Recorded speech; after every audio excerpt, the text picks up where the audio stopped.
إن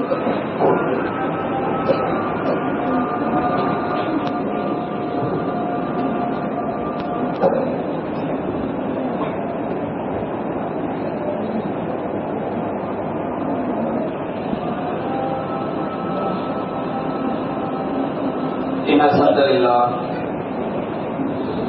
نحمده ونستعينه ونستغفره ونعوذ بالله من شرور أنفسنا ومن سيئات أعمالنا من يهده الله فلا مضل له ومن يضلله فلا هادي له وأشهد أن لا إله إلا الله وحده لا شريك له وأشهد أن محمدا عبده ورسوله أما بعد يا أيها الناس اتقوا ربكم الذي خلقكم من نفس واحدة وخلق منها زوجها وبث منهما رجالا كثيرا ونساء واتقوا الله الذي تساءلون به والأرحام إن الله كان عليكم رقيبا يا أيها الذين آمنوا اتقوا الله حق تقاته ولا تموتن إلا وأنتم مسلمون يا أيها الذين آمنوا اتقوا الله وقولوا قولا سديدا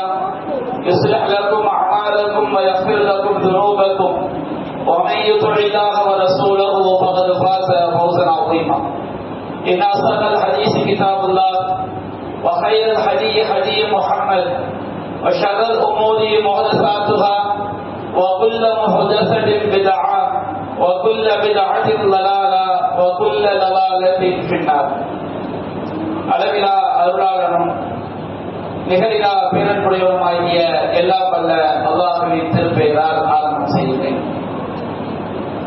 அந்த வல்ல நாயனின் வட்டா பெருங்கருணை அல்லாஹ்வின் இறுதி தூதரும் நம் உயிரினும் மேலான நபிகள் நாயகம் ஸல்லல்லாஹு அலைஹி வஸல்லம் அவர்களின் மீதும் அன்னாரின் வழிமுறையை தெரிந்தவராமல் பின்பற்றிய உத்தம சத்திய சஹாபாக்கள் மீதும் அனைத்து முஸ்லிம்கள் மீதும் நாம் அனைவரின் மீதும் என்றென்றும் நின்று நிலவட்டுமாக. அன்பிற்குரிய பெரியோர்களே, தாய்மார்களே, சகோதர சகோதரிகளே, அல்லாஹ்வுடைய மாபெரும் கிருபையினால் அல்லாஹ்வை நம்பிக்கை கொண்ட நாம் அல்லாஹ்வும் அல்லாஹ்வுடைய தூதரும் சொன்ன அடிப்படையில் வாழ்ந்து இம்மையிலும் மறுமையிலும் வெற்றி பெற வேண்டும் என்ற நன்னோக்கத்திலே நாம் வாழ்ந்து வருகின்றோம். அல்லாஹ் ரப்பல் ஆலமீன் சூரத்து ஜுமர் என்ற அத்தியாயத்திலே 54வது வசனத்திலே அல்லாஹ் கூறுகின்றான், வஅனீபு இலா ரப்பிக்கும் வஅஸ்லிமு லஹு. மக்களே, உங்கள் இறைவனை நோக்கி நீங்கள் திரும்பி அவனுக்கு நீங்கள் அடிபணிந்து வாழுங்கள். அல்லாஹ்வை நோக்கி திரும்புதல் என்று சொன்னால் அல்லாஹ்வுடைய மார்க்கத்தை நாம் படித்து அல்லாஹ்வும் அல்லாஹ்வுடைய தூதரும் சொன்ன அடிப்படையில் நம்முடைய வாழ்வை நாம் அமைத்துக் கொள்வதுதான் அல்லாஹ்வை நோக்கி திரும்பி அவனுக்கு நாம் அடிபணிதல். மின் கவ்லி அன் தயத்தியக்கும் அல்லாஹ், உங்களுக்கு வேதனை வந்தடையும் முன்னர் நீங்கள் அல்லாஹ்வை நோக்கி திரும்பி அவனுக்கு அடிபணிந்து வாழுங்கள். அவ்வாறு வேதனை வந்துவிட்டால் சும்மலா துன்சரும், உங்களுக்கு எந்த உதவியும் கிடைக்காது என்று அல்லாஹ் ரப்பல் ஆலமீன் திருமறை குர்ஆனிலே குறிப்பிடுகின்றார்.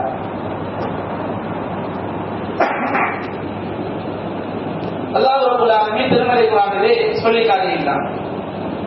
இன்றைக்கு அல்லாஹ்வை நம்பிக்கை கொண்டு மார்க்கத்தை பின்பற்றி வாழ வேண்டும் என்ற எண்ணத்திலே வாழக்கூடிய நம்மிடம் அறியாமையின் காரணமாகவோ, அறியாமை என்று சொன்னால் மார்க்கத்துடைய விஷயங்கள் தெரியாத காரணத்தினாலோ அல்லது அலட்சியத்தின் காரணமாகவோ சில பெரும்பாவங்களும் அதுபோன்று அல்லாஹ்வின் தூதர் தடுத்த சில சிறுபாவங்களையும் நாம் அன்றாட செய்து கொண்டிருக்கின்றோம்.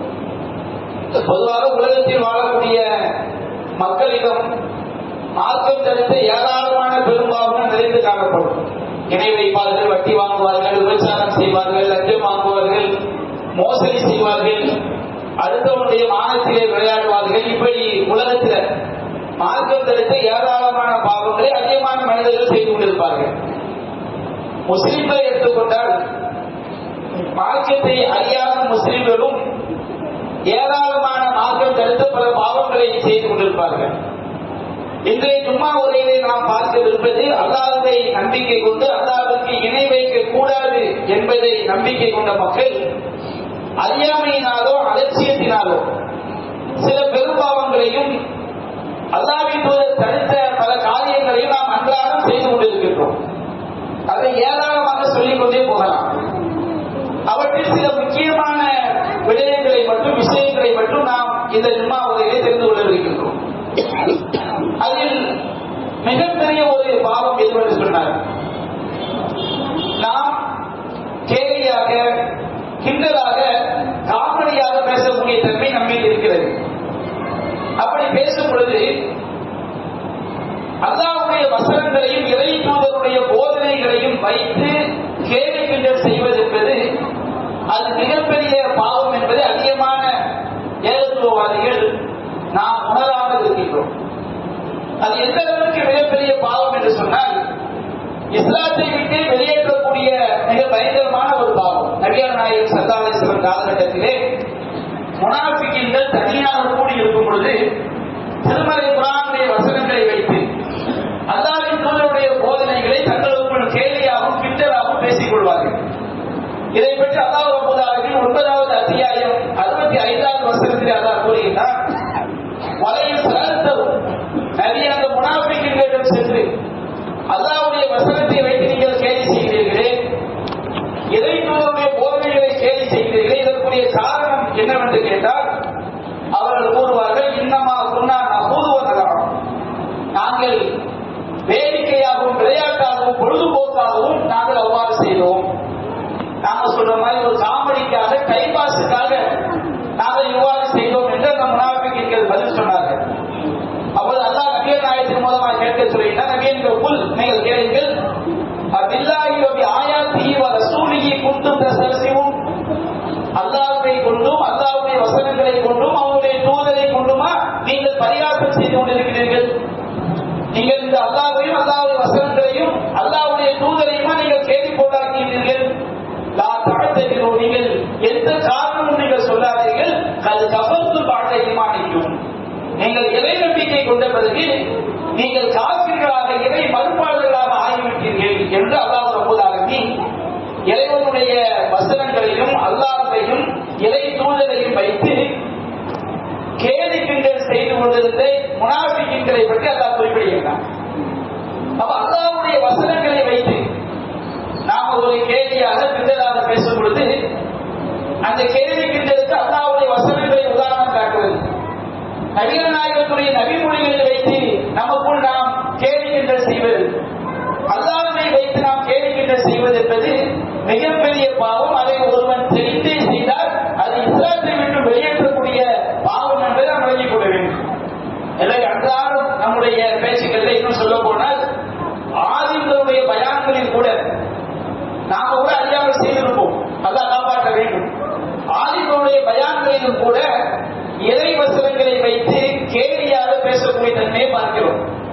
நபிமொழிகளை வைத்து கேலியாக பேசக்கூடிய தன்மைகளை பார்க்கிறோம். இது மிகப்பெரிய ஒரு பாவம் என்பதை நாம் விளங்கிக் கொள்ள வேண்டும். இது போன்ற பெரும் பாவங்களை விட்டு நம்மை நாம் பாதுகாத்துக் கொள்ள வேண்டும். அதுபோன்று நம்மிடம் உள்ள மிகப்பெரிய பாவங்களில் ஒன்று இறை மறுப்பாளர்களை நமக்கு உதவியாளர்களாக, பாதுகாப்பாளர்களாக, பொறுப்பாளர்களாக நாம் எடுத்துக் கொள்வது. மார்க்கத்தில் அல்லாஹ் ரப்பல் ஆலமீன் திருமறை குர்ஆனில் சொல்லி காட்டுகிறார், லா யத்தகிதுல் மூமினூன காஃபிரீன அவுலியா மின் துனில் மூமினீன்,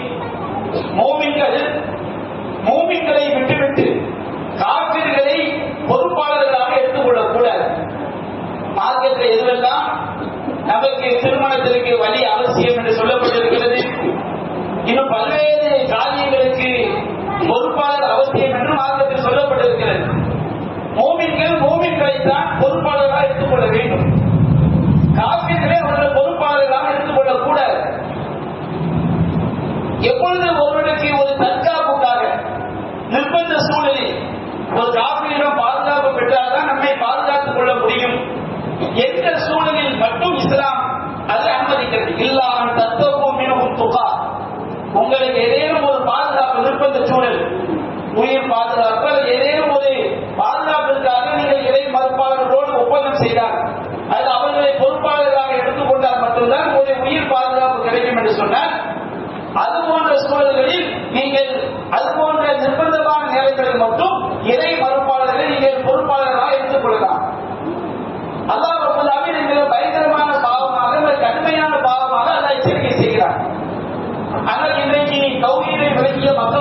முதல் என்ன?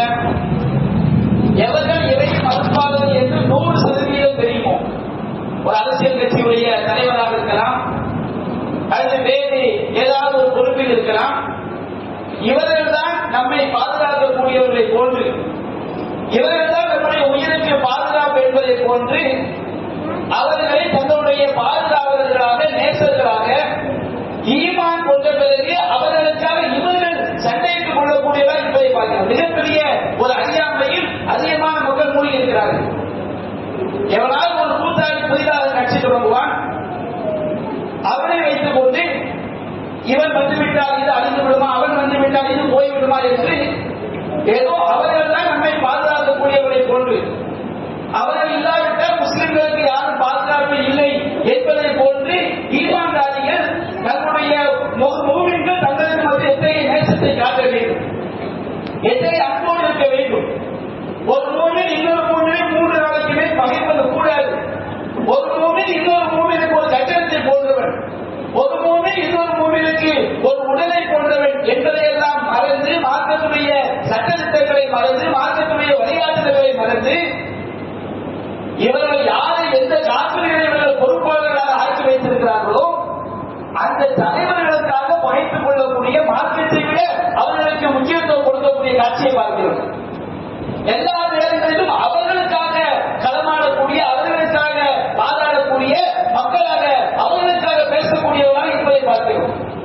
அல்லாஹ் ரப்பல் ஆலமீன் திருமலை குர்ஆனில் சொல்கிறான், வமையக வல்லஹு மின்கும், உங்கள் யார் அவர்களை பொறுப்பாளர்களாக ஆக்கிக் கொண்டார்களோ, அவர்களை நேசிப்பது, அவர்களுக்காக பேசுவது, அவருடைய கொள்கை தான் சரி என்று வாதாடுவது, அவர் தான் ஜெயிக்க போகிறார் என்பது, இவரை யாரும் அழிக்க முடியாது என்பது இன்று சதா காலமும் அவர்களைத்தான் இவர்கள் நேசர்களாக ஆக்கி வைத்திருக்கிறார்கள். மதமையை பற்றி தெரியவில்லை, ஒரே ஒரு அட்டாது தான். அடுத்த வினாடி நம்ம மறுமை வாழ்க்கைக்குள் சென்று விடுவோம். அங்கு போனால் இந்த நேசம் மறந்துருமா? நாம் யாருக்காக வாதாடினாமோ, யாருக்காக கோபப்பட்டோமோ, யாருக்காக பகைத்துக் கொண்டோமோ, யாருக்காக நாம் எழுதினோமோ, இவர்கள் தான் மறுமையை நம்மை காப்பாற்றுவார்களா? மார்க்கம் இதை எவ்வளவு கடுமையாக எச்சரிக்கிறது. இது போன்ற எச்சரிக்கைகளை சொன்னால் மறுமை வெற்றிக்கு மிகப்பெரிய பாதிப்பை உண்டாக்குமோ? அது போன்ற விஷயங்களை எச்சரிக்கை செய்தால் அவனை ஒரு கொடூரனாக, சமூக வாழ்க்கையில் சக மனிதர்களோடு அனுசரித்து போக தெரியாதவனாக, ஒரு தீவிரவாதியை போன்று பார்க்கக்கூடிய மக்களாக இன்றைக்கு மூமின்கள் மாறி இருப்பதை பார்க்கிறோம். இஸ்லாத்தை வாசிக்கக்கூடியவர்கள், நாங்கள் இஸ்லாத்தை நேசிக்கிறோம் என்று சொல்லக்கூடியவர்கள், 5 தொழுகைகளை தொழக்கூடியவர்கள் இப்படி ஒரு மனநிலையில் இருப்பதை பார்க்கிறோம். அல்லாஹ் ரப்பல் ஆலமீன் கடுமையாக எச்சரிக்கை செய்கிறான். நான் உதாரணத்திற்கு தான் ஒரு வசனத்தை சொல்லி காட்டுகிறேன். பமையத்த வந்த உண்மைக்கும் உங்களில் யார் இறை மறுப்பாளர்களை பொறுப்பாளர்களாக, தங்களுக்கு பாதுகாவலர்களாக ஆக்கிக் கொண்டார்களோ அவர்களை சார்ந்தவர்கள் தான். நபிகள் நாயகம் ஸல்லல்லாஹு அலைஹி சொன்னார்கள், மன் தஷப்பஹ பிகௌமின் ஃபஹுவ மின்ஹும், யார் ஒரு சமுதாயத்திற்கு ஒப்பாக நடக்கிறானோ அவன் அவர்களை சார்ந்தவன் தான். இன்றைக்கு ஏகத்துவத்தை விளங்கிய அதிகமான மக்களிடம் இந்த பண்பு இருக்கிறதா இல்லையா? பிற சமுதாய மக்கள் தங்களுக்குரிய ஆடை கலாச்சாரம் மத அடிப்படையிலான ஆடை என்று எதை உறுத்துகிறார்களோ, மத அடிப்படையிலான செயல் என்று எதை செய்கிறார்களோ, மார்க்கத்துக்கு மாற்றமான செயல்கள் என்று எதையெல்லாம் செய்கிறார்களோ, மார்க்கத்துக்கு மாற்றமான தோற்றங்களை அவர்கள் எதையெல்லாம் தன்னுடைய மத அனுஷ்டானங்களுடைய அடிப்படையில் கடைபிடிக்கிறார்களோ அதை நாம் அவர்களுக்கு ஒப்பாக கண்டார்.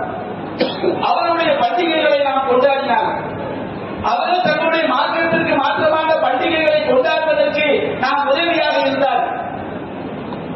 நபிகள் நாயகம் ஸல்லல்லாஹு அலைஹி சொல்கிறார்கள், மன் தஷப்பஹ பிகௌமின் ஃபஹுவ மின்ஹும், யார் பிற சமுதாயத்திற்கு ஒப்பாக நடக்கிறானோ, எனக்கு துனியாதான் பெருசு, உலகம் தான் பெருசு, நான் இப்படி இருந்தால்தான் என்னுடைய வாழ்க்கையை நடத்த முடியும் என்று பாவமான காரியங்களை உதவி செய்து, பாவமான காரியங்களுக்கு வாழ்த்து சொல்லி, பாவமான காரியங்களில் பங்கேற்கிறானோ அவன் அவர்களை சார்ந்தவன் தான் என்று நபிகள் நாயகம் ஸல்லல்லாஹு அலைஹி வஸல்லம் அவர்கள் மிக கடுமையாக நமக்கு எச்சரிக்கை செய்கிறார்கள்.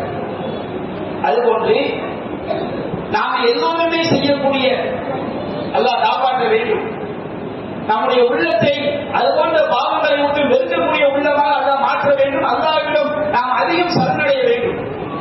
நாம் எல்லோருமே செய்யக்கூடிய அதிகமானவர்கள் செய்யக்கூடிய மிகப்பெரிய ஹராமான விஷயங்கள் ஒன்று இசை பாடல்களை கேட்டு ரசிப்பது.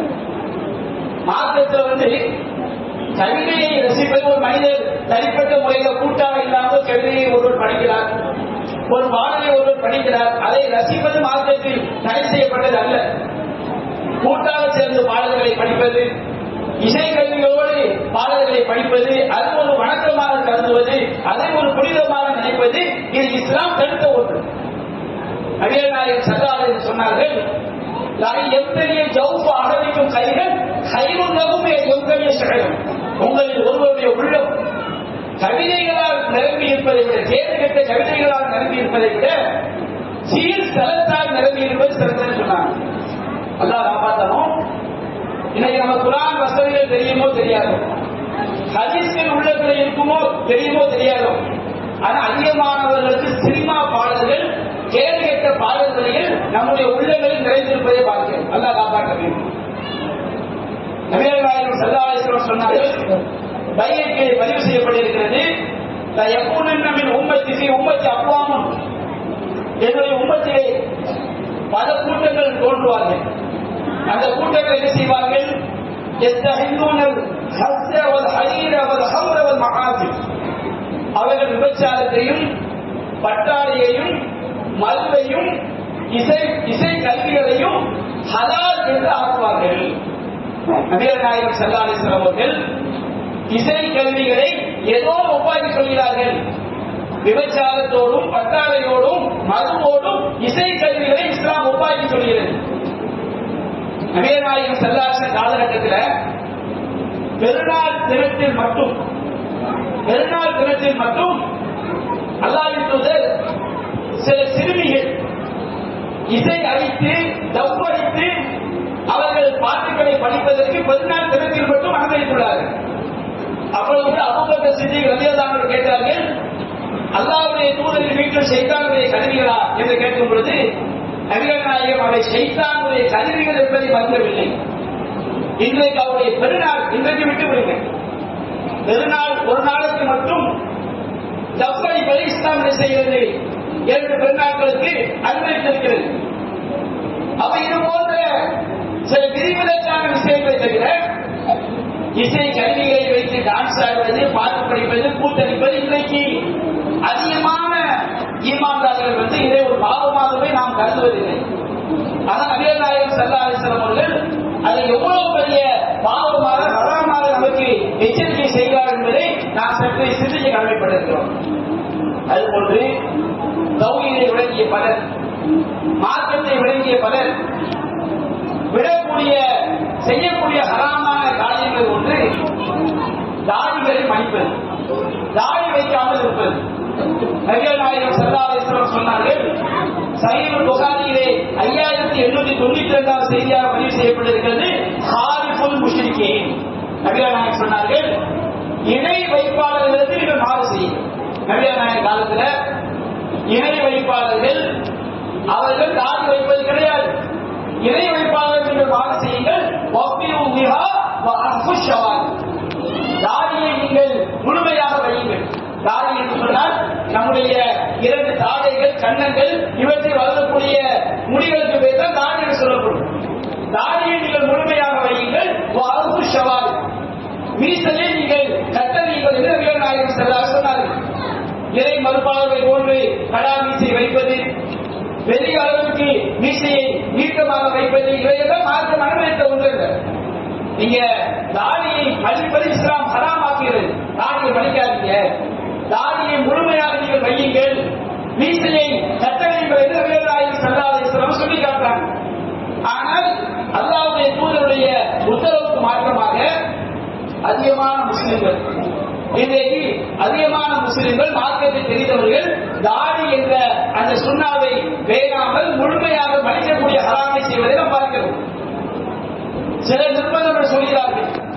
நிர்பந்தம் என்பது அவர்களுக்கும் அல்லாஹ்வுக்கும் உரியது. அதை நாம் தீர்மானிக்க முடியாது.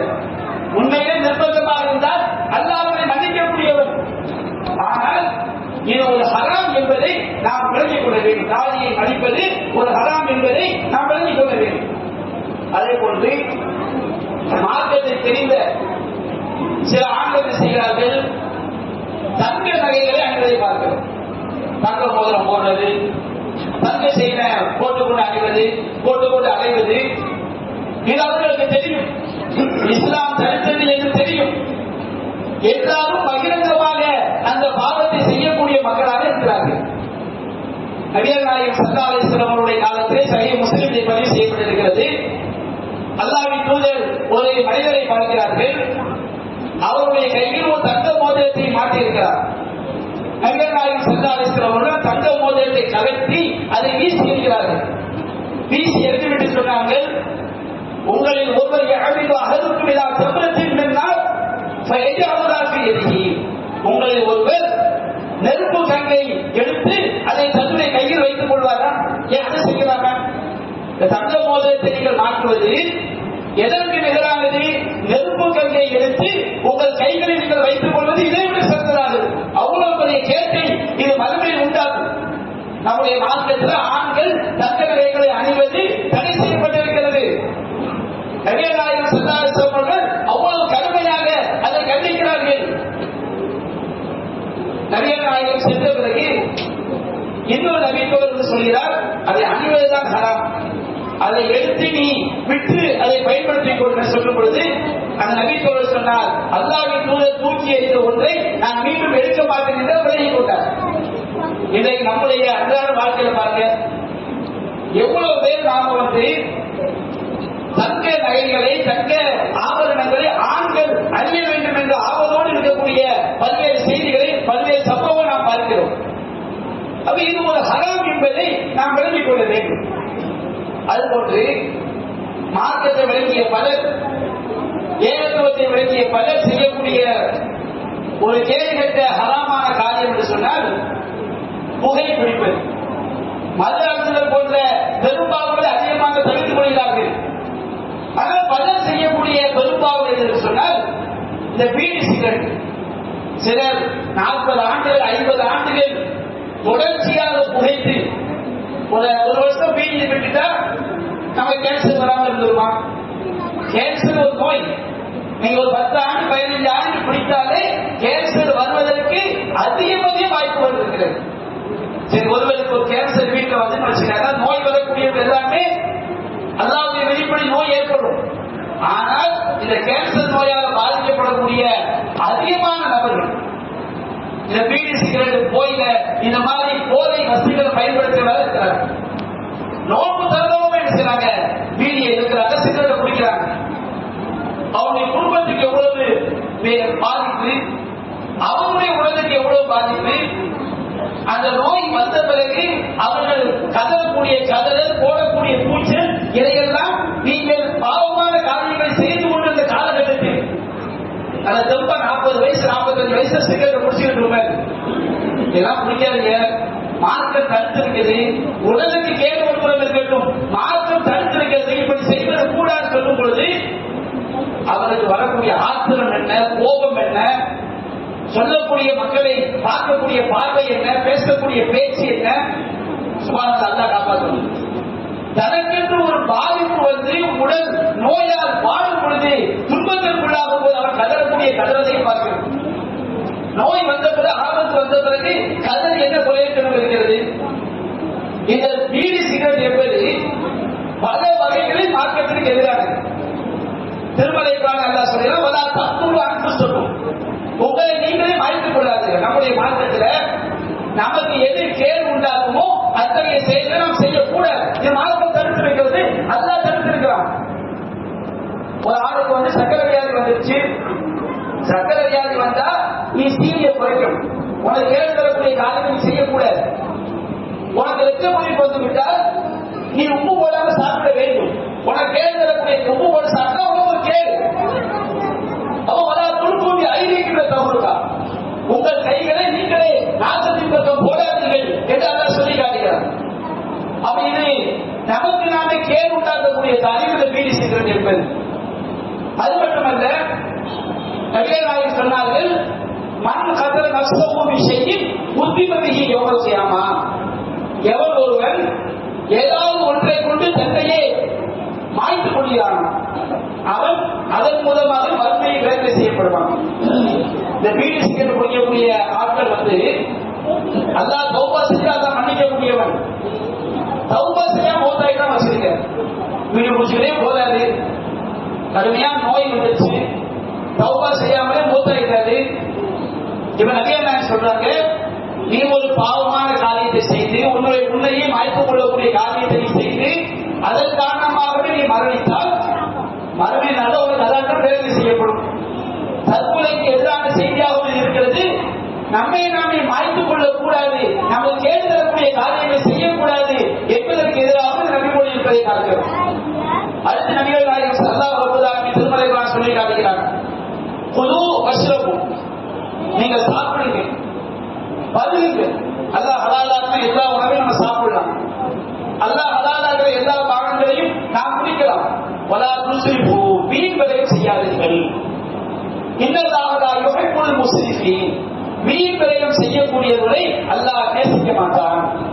இந்த பீடி சிகரெட்ல எவ்வளவு காசு வீணாக்கப்படுகிறது, எத்தனை லட்சங்கள் இவர்கள் வாழ்நாள் முழுவதும் அதற்காக செலவு செய்த தொகை எடுத்து பார்த்தால் எவ்வளவு லட்சங்களை இந்த ஹராமில் அவர்கள் கரியாக்குகிறார்கள். அல்லாஹ் சொல்கிறான், இன்னல் முபத்திரீன கானூ இஹ்வான ஷயாத்தீன், வீண் விரயம் செய்யக்கூடியவர்கள் ஷைத்தானுடைய நண்பர்களாக இருக்கிறார்கள். அவ்வளவு பெரிய கேட்டு அவ்வளவு பெரிய பாவத்திற்கு காரணமாக பீடி சிகரெட் ஆகிறது. அதுபோன்று அல்லாஹ் ரப்பூல் கூறுகிறார், நபிகள் நாயகம் ஸல்லல்லாஹு அலைஹி வஸல்லம் யுஹிது லஹும் தய்யிபாத் வ யுஹர்ரிமு அலைஹிம் ஹபாயிஸ், தூய்மையானவர்களை அவர்களுக்கு இணைப்பது அனுமதிப்பார், கேடு தரக்கூடியவற்றை கெட்டவற்றை அவர்களுக்கு தடை செய்வார். நம்முடைய மார்க்கம் நமக்கு கேடு தரக்கூடியவற்றை கெட்டவற்றை தடை செய்கிறது. இது பீடி சிகரெட் என்ற தூய்மையானதா? பீடி இவற்றில் கஞ்சா, போதை, மது எல்லாம் மூலிகை கிடைக்கிறார்களே, அது இதைவிட கொடூரமானது. அப்ப இன்றைக்கு மார்க்கத்தை வழங்கிய பல ஹராமான காரியங்களை நாம் அன்றாடம் தவறு என்று தெரிந்தே செய்து கொண்டிருக்கிறோம். அல்லாஹ் ரப்பூல் சொல்கிறான், வஅஸ்லிமு இலா ரப்பிக்கும் வஅனீபு லஹு வஅனீபு இலா ரப்பிக்கும் வஅஸ்லிமு லஹு, உங்கள் இறைவனை நோக்கி திரும்பி நீங்கள் அவனுக்கு அடிபணித்து விடுங்கள். மின் கப்லி அய்யத்தியக்கும் அதாப், உங்களுக்கு வேதனை வருவதற்கு முன்பாக நீங்கள் அல்லாஹ்விடம் சரணடைந்து விடுங்கள். அப்படி வேதனை வந்துவிட்டால், நம்முடைய வரம்பு மீறல் பாவமான காரியங்களை செய்த நிலையில் நமக்கு மரணம் வந்துவிட்டால் சும்மலாயும் சொல்லுவோம், நீங்கள் உதவி செய்யப்பட மாட்டீர்கள் என்று அல்லாஹ் நமக்கு எச்சரிக்கை செய்கிறார். அன்பிற்குரிய சகோதரர்களே, நாம் ஒரு சில விஷயங்களை தான் இந்த உரையிலே சுட்டிக்காட்டி இருக்கின்றேன். அவ மார்க்கம் எதையெல்லாம் தடுத்திருக்கிறதோ அந்த ஹராமான காரியங்களை தவிர்த்து நாம் வாழ வேண்டும். அல்லாஹ் ரப்பல் ஆலமீன் இறைவனுக்கு கட்டுப்பட்டு வாழக்கூடிய நன்மக்களான அனைவரையும் ஆய்க்காடு முடிவானாக. வாஹர் தஅவானா அல்ஹம்துலில்லாஹி ரப்பில் ஆலமீன். அஸ்ஸலாமு அலைக்கும் வரஹ்மத்துல்லாஹி வபரகாத்துஹு.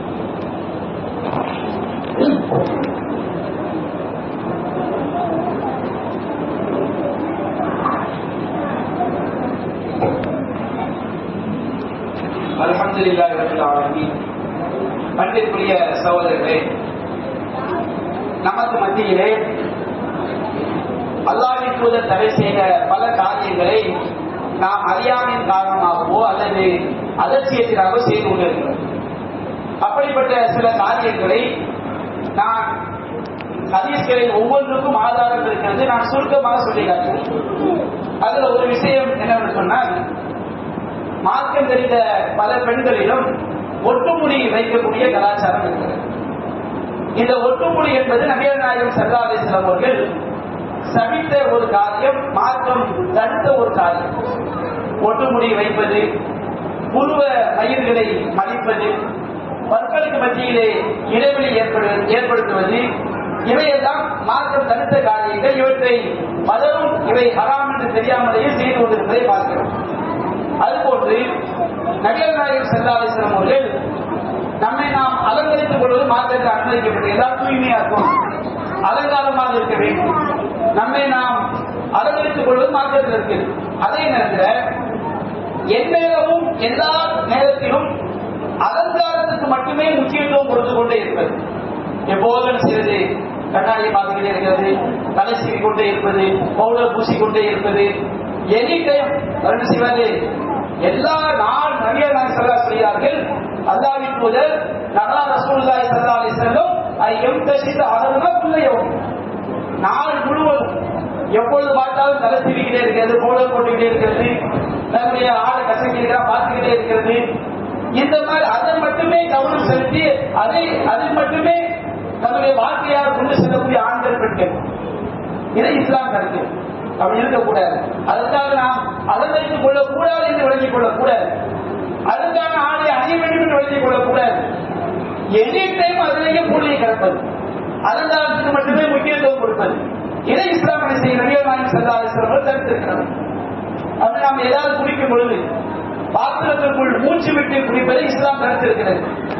பள்ளிவாசலுக்கு நாம் வரும்போது பச்சை வெங்காயம், பச்சை பூண்டு, துர்வாடை வரக்கூடிய பொருட்களை சாப்பிட்டு விட்டு பள்ளிக்குள் வருவதை இஸ்லாம் தடுத்திருக்கிறது. ஆனால் இன்றைக்கு நாம் பலரும் அறியாமையினால, அது அலட்சியத்தினால நாம பச்சை வெங்காயத்தை சாப்பிட்டு பச்சை பூண்டுகளை சாப்பிட்டு விட்டு வாயில துர்வாடை தரக்கூடிய பொருட்களை சாப்பிட்டு விட்டு அந்த வாசத்தோடு பள்ளிக்கு தொழுகையில் வந்து கலந்து கொள்ளக்கூடிய சூழலை பார்க்கிறோம். நாம ரொம்ப அலட்சியமாக இருக்கிறோம். மார்க்கம் இதை தடுத்திருக்கின்றது. அதே போன்று தேவை இல்லாமல் நின்று கொண்டு குடிப்பதை இஸ்லாம் தடுக்கு. ஒரு கடை வீதிக்கு போறோம், எந்த பெஞ்சும் இல்லை, நின்று குடிக்க வேண்டிய சுதந்திரம் கொண்டு குடித்தா தப்பு கிடையாது. அதை உட்கார்ந்து குடிப்பதற்கு வாய்ப்பு இருக்கும், சூழல் இருக்கும். அந்த மாதிரி சூழல் செய்வார்கள், நின்று கொண்டு குடிப்பார்கள். இது இஸ்லாம் தடுத்தது. அதிகமாக மார்க்கம் தெரிந்த பலரும் நாம் அதை உட்கார்ந்து குடிக்கக்கூடிய சூழல் இருந்தும் நின்று கொண்டு குடிக்கிறோம். அதை தடுக்கிறார். உட்கார்ந்து குடிக்கக்கூடிய சூழல் இல்லை என்றால் நின்று கொண்டு குடிக்கலாம், அது தவறில்லை. ஆனால் உட்கார்ந்து குடிக்கக்கூடிய சூழல் இருக்கும் பொழுது நின்று கொண்டு குடிப்பதை நபிகள் நாயகம் ஸல்லல்லாஹு அலைஹி வஸல்லம் செஞ்சிருக்கிறாங்க, தடுத்திருக்கிறாங்க. அதே போன்று இடது கையால் சாப்பிடுவது குடிப்பது, இது அலட்சியத்தினாக சிலர் செய்வாங்க. இடது கையால் சாப்பிடுவது, இடது கையால் குடிக்கிறது, இது போன்ற பாவங்களை செய்வதை பார்க்கிறோம். அது போன்று ரெண்டு பேர் சேர்ந்து சாப்பிடுறோம், ஏதாவது ஒரு பேச்சம்பழம், ஒரு சுண்டல், பல பேர் சேர்ந்து சாப்பிடும் போது ஒரு ஆள் மொத்தமாக இஸ்லாம் தடுக்கு. ரெண்டு பேர் சேர்ந்து சாப்பிடுறோம் வச்சுக்கிட்டு அவர் நீ எப்படி சாப்பிட்டு அனுமதி கொடுக்குற அங்கே சாப்பிட்டுக்கலாம். முன்னாடி இருக்கிற அனுமதி கொடுக்கல, அவரே முடிக்கிறார். கொஞ்சம் சிக்கன் 65 வாங்கி வச்சு ரெண்டு பேர் சாப்பிடுறோம் வச்சுக்கிட்டு எந்த சுண்ணத்து என்ன, நமக்கு முன்னாடி இருக்கிறாரு சாப்பிடுங்க பாய் அப்படின்னு சொல்லிட்டு நம்ம சாப்பிட்டுக்கலாம். அவர் எதுவுமே சொல்லாம அமைதியா இருக்காரு, நாம எதுவுமே சொல்லாம இருக்கிறோம். அப்ப அவர் ஒண்ணு எடுத்தா நாம இதை இஸ்லாம் சொல்லக்கூடிய சொன்னது. ஒரு பேச்சம்பளம் இருக்குது, ரெண்டு பேர் 3 பேர் சேர்ந்து சாப்பிடுறோம். அப்ப அவங்க அனுமதி கொடுத்தா மட்டும்தான் நாம் அதிகமா எடுக்கலாம். இல்லைன்னா ஆளுக்கால் ஒண்ணு இப்படிதான் செய்யணும். 3 பேர் இருந்தா 3 பேர் ஒண்ணு, திரும்ப அடுத்த ரவுண்டு 3 பேர் ஒண்ணு, திரும்ப அடுத்த ரவுண்டு 3 பேர் ஒண்ணு, இப்படிதான் எடுக்க வேண்டுமே தவிர அதிகப்படியாக என்பது நபிகள் நாயகம் ஸல்லல்லாஹு அலைஹி வஸல்லம் செஞ்சிருக்கிறாங்க, தடுத்திருக்கிறாங்க. அது மாதிரி ஒரு சபையில உட்கார்ந்துட்டோம், ஒருவர் உட்கார்ந்தவரை எழுப்பி இன்னொரு இடத்துக்கு போய் சொல்லிட்டு அந்த இடத்துல அமர்வதை இஸ்லாம் தடுக்குது. இதை நம்ம பலர்களை செய்யறோம். இந்த மாதிரி மார்க்கம் நடக்கிறது என்பதை தெரியாமல் அது போன்ற பாவங்களை செய்கிறோம். வெள்ளிக்கிழமை மட்டும் நாம விரும்பி நோக்கக்கூடிய நோன்பு, நபிகள் நாயகம் சொன்ன நோன்பு வெள்ளிக்கிழமை மட்டும் தப்பு கிடையாது. வெள்ளிக்கிழமை மட்டும் நாம விரும்பி நோக்கக்கூடிய நோன்பை இஸ்லாம் தடுக்குது. அதற்கு பலரும் தெரியாமல் வெள்ளிக்கிழமை மட்டும் நோன்பு வைப்பதை பார்க்கிறோம். அதுபோன்று ஒருத்தருக்கு பெண் பேசிக் கொண்டிருக்கும் போது அந்த பெண் நாம போய் பேசுறது, அவங்க பேசி முடிச்சப்பதே கேட்கலாம். ஒருவருக்கு ஒரு பெண்ணை பேசிக் கொண்டிருப்பார், பெண்ணுக்கு ஒரு மாப்பிள்ளை பேசிக்கிட்டு இருப்பாங்க. அது தெரியும் போதே உள்ள போய் நுழைச்சு அந்த மாப்பிள்ளை கொடுக்காதீங்க எனக்கு தாங்க இப்படி பேசுவதை ஒருவர் ஒரு வியாபாரம் செய்யும் போது அந்த வியாபாரத்தில் குறுக்கிட்டு எங்கட வாங்கன்னு சொல்லுது. 2 பேர் கடை வச்சிருப்பாங்க, ஒரு ஆள் கிலோ 50 பேசிட்டு இருப்பாரு, பக்கத்து கடைக்காரர் செய்வாரு இங்க வாங்கினா கிலோ 40 தர்றேன். இந்த மாதிரி ஒருவரிடம் வியாபாரம் பேசிக் கொண்டிருக்கும் போது பேசி குடிச்சு 2 ஒத்து இல்ல, அது அவசர தப்பு கிடையாது. ஒருவரிடம் வியாபாரம் பேசிக் கொண்டிருக்கும் போதே இன்னொரு என்னதை வாங்கன்னு சொல்லி அழைப்பது வந்து அது என்னது மார்க்கம் தடுத்திருக்கிறது. ஒருவர் வியாபாரம் செய்யும் போது இன்னொரு செய்யக்கூடாது, வியாபாரம் செய்யக்கூடாது. அப்ப இந்த மாதிரி பாவங்களாம் என்ன செய்யணும், அதிகமா செய்யணும். 2-3 பேர் கடை வச்சிருப்பாங்க, போனா செய்வாங்க, ஒரு ஆளுக்கு பேசிக்கிட்டு இருக்கும் போது இங்க வாங்க செய்யுது அழைக்கிறது. அது வந்து மார்க்கம் தடுக்கிறது. அதை வந்து இஸ்லாம் அனுமதித்த ஒருத்தர்கள். அது போன்று நபிகள் நாயகம் ஸல்லல்லாஹு அலைஹி வஸல்லம் வந்து மகன் கொடுக்காம என்னுடைய சகோதரிக்கு திருமணம் முடிச்சுக்க, உன்னுடைய சகோதரி நான் திருமணம் முடிச்சுக்கிறேன், ரெண்டு பேரும் மதம் இருக்காது. இந்த மாதிரி செய்வது இஸ்லாம் இருக்கு. ஒருவர் இவருடைய சகோதரியை இவர் திருமணம் முடிப்பதும் அவருடைய சகோதரி இவர் திருமணம் முடிப்பது தவறு கிடையாது. ஆனால் அந்த பெண் என்ன மதம் கேட்கிறாரோ இவர் கொடுக்கணும், இந்த பெண் என்ன மதம் கேட்கிறாரோ அவங்க கொடுக்கணும். சரிக்கு சமமா அது பார்க்க கூட அவங்க விருப்பம். இந்த மாதிரி இல்லாமல் என் சகோதரியை திருமணம் முடித்துக் கொள், உன்னுடைய சகோதரியை நான் திருமணம் முடித்துக் கொள்கிறேன் என்ற அடிப்படையில செய்யக்கூடிய இந்த காரியம் என்பது மார்க்கம் தடுத்திருக்கிறது. அதுபோல் நம்ம வெளியூர் போயிட்டு வர்றோம், நீண்ட நாட்கள் வெளியூர் போயிட்டு வர்றோம். வீட்டுக்கு வரும்போது தகவல் சொல்லாமல் திடீரென்று வருவதை இஸ்லாம் தடுத்து, நான் ஒரு சர்ப்ரைஸ் கொடுக்க போறேன், ஒரு அதிர்ச்சி கொடுக்க போறேன்னு சொல்லிட்டு தகவல் சொல்லாமல் வீட்டுக்கு வருவதை இஸ்லாம் தடுக்கிறது. இன்றைக்கு பலரும் மாற்றம் அறியாத காரணத்தினால இது போன்ற காரியங்கள் செய்கிறார்கள். அதுபோன்று நமக்கு யாருக்கு ரெண்டு பேரும் சண்டை வரும் வச்சிருக்க முகத்தில் அடிக்கிறது இஸ்லாம் தடுக்கிறது. ஆனா போன உடனே மனைவி கணவன் மனைவி சண்டை வரும் வச்சிருக்க ஃபர்ஸ்ட் தலைவருடைய கை எங்கதான் போகும், கூட்டுக்காரருடைய கண்ணத்துல தான் போகும். அடுத்தவங்க எந்த பேரும் சண்டை வரும்போது கண்ணத்தில் தாக்குவதை முகத்தில் தாக்குவதை பார்க்கு இஸ்லாம் தடுக்கு. முகத்தில் ரெண்டு பேருமே சண்டை போடும் போது சண்டை போடக்கூடாது. அப்படி வந்தா முகத்தில் அடிப்பது பெரும் பாவம் என்பதை நம்ம செய்ய வேண்டும், விலகிக் கொள்ள வேண்டும். இது போன்ற ஏராளமான விஷயங்களை மாற்றம் சொல்லியும் நாம் அறியாமையினாலோ அது அலட்சியத்தினாலோ அது போன்ற பாவங்களை செய்து கொண்டிருக்கிறோம். அல்லாஹ் ரப்பல் ஆலமீன் எல்லா விஷயங்களிலும் அல்லாஹ்வுடைய தூதர் சொன்ன அடிப்படையில் வாழ்ந்து மரணிக்கக்கூடிய நன்மக்களாக அனைவரையும் மாற்றிக்கொள்ள புரிவானாக. ஒரே ஒரு அறிவிப்பு, இன்ஷா அல்லாஹ் வக்ஃபு சட்டத்துக்கு எதிராக நம்ம வக்ஃபு சொத்துக்கள் இருப்பாங்க, இதற்கு எதிரான ஒரு திருத்த சட்டத்தை மத்திய அரசு கொண்டு வருகிறது. நாம் எப்படி சிஏஏ, என்ஆர்சி, என்பிஆர் இதற்கு எதிராக மிகப்பெரிய ஒரு போராட்டத்தை இஸ்லாமிய சமுதாயம் மேற்கொண்டதோ அது போன்ற ஒரு போராட்டத்தை இந்த வக்ஃபு திருத்த மசோதாவிற்கு எதிராக செய்ய வேண்டிய காலகட்டத்தில் நாம் இருக்கிறோம். நம்முடைய பள்ளிவாசல்கள், நம்முடைய சொத்துக்களை திருத்த சட்டத்தின் மூலமாக அபகரித்துக் கொள்ளக்கூடிய காரியத்தில் இன்றைக்கு மத்திய அரசாங்கம் ஈடுபட்டுக் கொண்டிருக்கிறது. அந்த அவர்கள் அமைத்துள்ள ஆணையமும் மத்திய அரசு எதை விரும்புகிறதோ அதை நோக்கித்தான் சென்று கொண்டிருப்பதை போன்று தெரிகிறது. எனவே இந்த வக்ஃபு திருத்த மசோதாவை கண்டித்து தமிழகம் முழுவதும் எல்லா மாவட்டங்களிலும் மிகப்பெரிய கண்டன ஆர்ப்பாட்டத்தை நம்முடைய ஜமாத் அறிவித்திருக்கிறது. இன்ஷா அல்லாஹ் அந்த ஆர்ப்பாட்டம் இன்னும் அடுத்த வாரம் 11ஆம் தேதி நடைபெறும் என்று அறிவிக்கப்பட்டிருக்கிறது. எனவே இந்த ஆர்ப்பாட்டத்தில் பெரும் திரளாக நாம் கலந்து கொண்டு நம்முடைய கண்டனங்களை பதிவு செய்ய வேண்டும் என்று வேண்டிக் கொண்டவனாக என்னுடைய உரையை நிறைவு செய்கின்றேன்.